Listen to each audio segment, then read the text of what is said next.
Hello friends, home cook মঞ্চতে আপনাদের সবাইকে অনেক অনেক স্বাগত। আজ আমার রেসিপিতে থাকছে নোটে শাক চচ্চড়ি। আর এই চচ্চড়িটা আমি আজ বানাবো সম্পূর্ণ নিরামিষ পদ্ধতিতে। ভীষণই সুস্বাদু হয় এই রেসিপিটি। আর নোটে শাক খাওয়া শরীরের জন্য কিন্তু ভীষণই ভালো। তো স্বাস্থ্যকর, পুষ্টিকর, একদম সুস্বাদু এই শাকের রেসিপিটি আজ কীভাবে বানাচ্ছি এখন আপনাদের সাথে এটাই শেয়ার করছি। চলুন, এখানে দেখুন একটা কড়াইতে আমি একটা শুকনো লঙ্কা দিয়েছি। শুকনো লঙ্কাটাকে এখন আমি কিছুটা ভেজে নিলাম। কিছুটা ভেজে নেওয়ার পর এখানে আমি দিয়েছি কিছুটা পরিমাণে গোটা জিরে আর কিছুটা পরিমাণে কালো সরষে। শুকনো লঙ্কাটা ভাজতে একটু টাইম লাগবে, সেই জন্য ওটাকে একটু আগে ভেজে নিলাম। তারপর কালো সরষে আর গোটা জিরেটা আমি দিয়েছি। এখন এইভাবেই নেড়েচেড়ে কিছুক্ষণ এইভাবে আমি ড্রাই রোস্ট করে নেব। এরপরে কিন্তু আমি গ্যাসের আঁচটা একদম নিভিয়ে দিয়ে আমি এইভাবে কিছুক্ষণ কড়াইয়ের মধ্যে রেখে দেবো।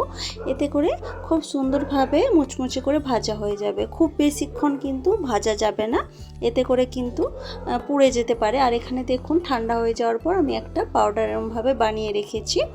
এখন আমি এই কড়াইতে আবার কিছুটা সরষের তেল দেব। সরষের তেলটা যখন ভালোভাবে গরম হয়ে যাবে তখন আমি তেলের মধ্যে দিয়ে দেব বেশ কিছুটা বিউলির ডালের বড়ি। এই বড়িগুলোকে এখন তেলের মধ্যে আমি বেশ লালচে লালচে করে ভেজে নেব। সুন্দরভাবে লালচে কালার করে ভেজে নিলে বড়িগুলো খেতে কিন্তু ভীষণই সুস্বাদু হয়।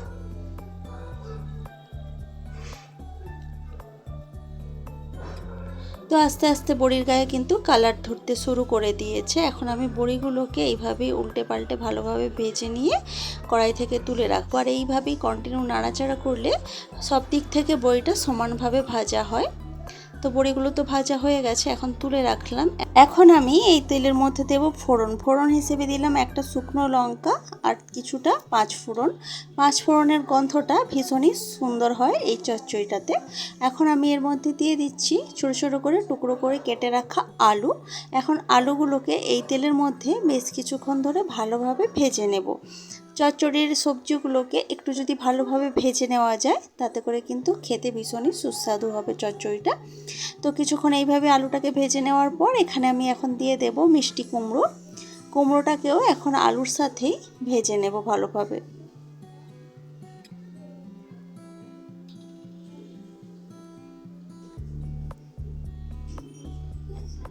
বেশ কিছুক্ষণ এইভাবেই উল্টে পাল্টে ভেজে নিলাম। এখন আমি এর মধ্যে দিয়ে দেব ছোট করে টুকরো করে কেটে রাখা পটল। পটলটাকে এখন ভালোভাবে ভেজে নিচ্ছি।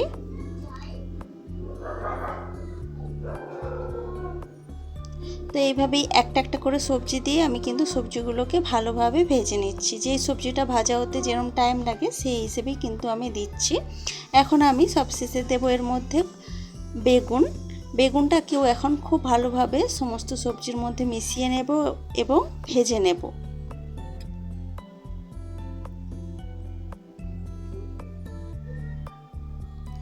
তো বেশ কিছুক্ষণ ভালোভাবে ভেজে নিলাম সমস্ত সবজিগুলো। এখন আমি এর মধ্যে দিয়ে দিচ্ছি স্বাদ মতো নুন আর কিছুটা হলুদের গুঁড়ো।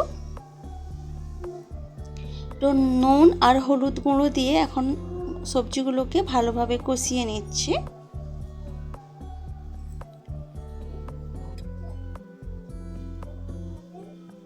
তো কিছুক্ষণ এইভাবেই কষিয়ে নেওয়ার পর এখন আমি এর মধ্যে দিয়ে দেব শাকটা, নোটে শাক, যেটা আমি ভালোভাবে ধুয়ে কেটে জল ঝরিয়ে রেখেছি। সেই নোটে শাকটা এখন আমি এর মধ্যে দিয়ে দেব।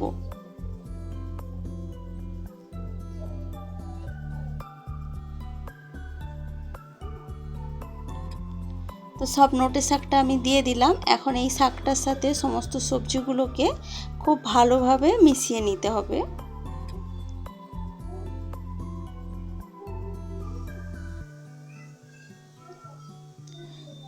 এইভাবেই নেড়ে চেড়ে শাকটাকে সমস্ত সবজির মধ্যে খুব ভালোভাবেই মিশিয়ে নিচ্ছি।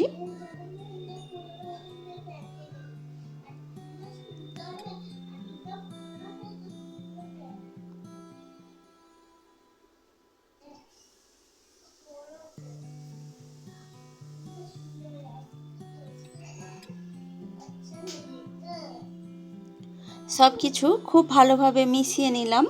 এখন আমি এটাকে ঢাকা দিয়ে রেখে দেব। আর এই রান্নাটা করার জন্য আমি কিন্তু এক্সট্রা করে কোনো জল ব্যবহার করব না। শাক থেকে যে পরিমাণে জল বের হবে এতে করেই কিন্তু এই চচ্চড়িটা রান্না হয়ে যাবে। আর সবজিগুলো যেহেতু আমি আলু, বেগুন, কুমড়ো, পটল ওগুলো ছোটো ছোটো করে টুকরো করে কেটেছি, ওগুলো কিন্তু সেদ্ধ হতে খুব একটা টাইম লাগবে না। তো আমি ঢাকা দিয়ে রেখেছিলাম সব কিছু ভালোভাবে নেড়ে চেড়ে। ঢাকা দিয়ে রেখেছিলাম প্রায় 3 থেকে 4 মিনিট, গ্যাসের আঁচটা মিডিয়াম করে। আর শাক থেকে যে জলটা বেরিয়েছে ওতে করেই কিন্তু অনেকটা সফট হয়ে গেছে সমস্ত সবজিগুলোই। এখন আমি এর মধ্যে দিয়ে দিচ্ছি সামান্য পরিমাণে চিনি আর ভাজা মশলা, যেটা আমি গুঁড়ো করে রেখেছিলাম। তো চিনি দেওয়ার জন্য এই চচ্চড়িটার স্বাদ কিন্তু ভীষণই সুস্বাদু হয়, আর ভীষণই সুস্বাদু হবে এই ভাজা মশলাটা দেওয়ার জন্য। আমি যেহেতু আলাদা করে কোনো রকম মশলা এই চচ্চড়িটা ব্যবহার করছি না, সেই জন্য এই ভাজা মশলা দেওয়াটা কিন্তু ভীষণই জরুরি। তো ভাজা মশলা চিনিটা দিয়ে সব কিছু ভালোভাবে মিশিয়ে নেওয়ার পর আবারও আমি 1.5 থেকে 2 মিনিটের জন্য ঢাকা দিয়ে রেখেছিলাম। তো 1.5 থেকে 2 মিনিট মতো পর ঢাকা খুলে দিয়েছি। হালকা হালকা জল রয়ে গেছে। এখন আমি এর মধ্যে দিয়ে দেব ভেজে রাখা বড়ি। প্রথমে যে বড়িগুলোকে আমি ভেজে রেখেছিলাম সেগুলো একটু ভেঙে নিয়েছি। একটু ভেঙে নেওয়া বড়িগুলোকে এর ওপর ছড়িয়ে দিচ্ছি। যে সামান্য জলটুকু এখন দেখা যাচ্ছে একদমই অল্প, যেটা সেটা কিন্তু এই বড়িটা একদমই টেনে নেবে। তো বড়িটা দিয়ে আবারও সব কিছু একসাথে ভালোভাবে মিশিয়ে নিচ্ছি। তো রান্নাটা কিন্তু প্রায় শেষের পথে, আর বড়িটাকেও আমি শেষেই ইউজ করলাম। এতে করে বড়িটা একদমই মিয়ে যাবে না, তো খেতে কিন্তু বেশ ভালো লাগবে।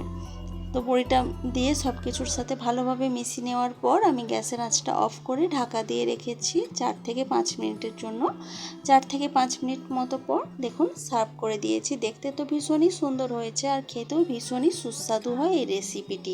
সম্পূর্ণ নিরামিষ পদ্ধতিতে হয় এই রেসিপিটি, তো আপনারা কিন্তু যে কোনো দিনই বানাতে পারবেন।